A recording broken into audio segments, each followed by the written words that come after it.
I like to start these videos with a little demo, and you're looking at my demo right now. It's not me, it's all this.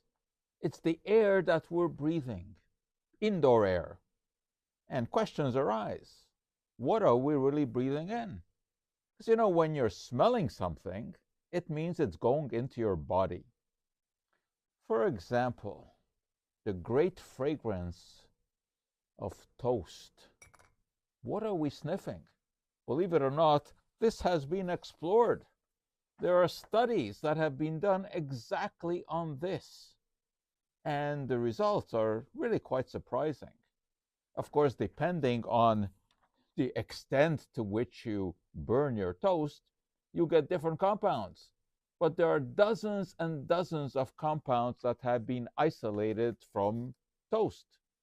And some of these can be nasty. For example, acrolein, which is potentially carcinogenic. There are furans, there are purines. All of these can raise some concern. And of course, there's benzopyrene. Then there are tiny particles of burnt matter that come off the toast. And that's just one example of the stuff that can make up indoor air. And this has been explored in a fascinating study done by researchers at a house built for that purpose on the campus of University of Texas in Austin. And they equipped that house with all kinds of monitoring equipment that can detect chemicals in the air.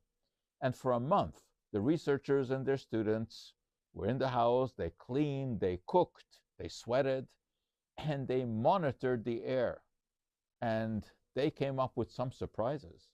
For example, on stir frying, dozens of compounds are produced, some of which are carcinogenic potentially, and also a lot of particulate matter. In fact, after they cooked a meal to duplicate a real Thanksgiving meal, turkey and all the trimmings, the particulate matter in the air was more than you find in the air in New Delhi. And New Delhi is recognized as the most polluted city in the world as far as air goes. They also found numerous compounds in the air that came from cosmetics, from shampoos, from hairsprays, from deodorants, and also from human sweat, like squalene, found in human secretions.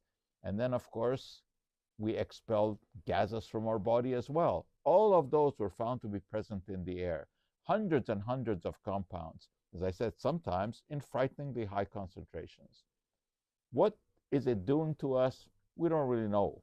We know what outdoor air does. We know that people who live near expressways and inhale gasoline vapors and particulate matter, from rubber tires and from burning of fuel, they have higher incidence of respiratory disease, believe it or not, even higher incidence of blood pressure. Now, what does this mean for indoor air? We don't really know because it has not been as extensively studied. But now we know at least the chemicals that are there, and research can be pursued. But remember that if you are smelling it, it's going into your body. So, for example, when I sniff this, I like the odor. That's cloves. Very characteristic odor.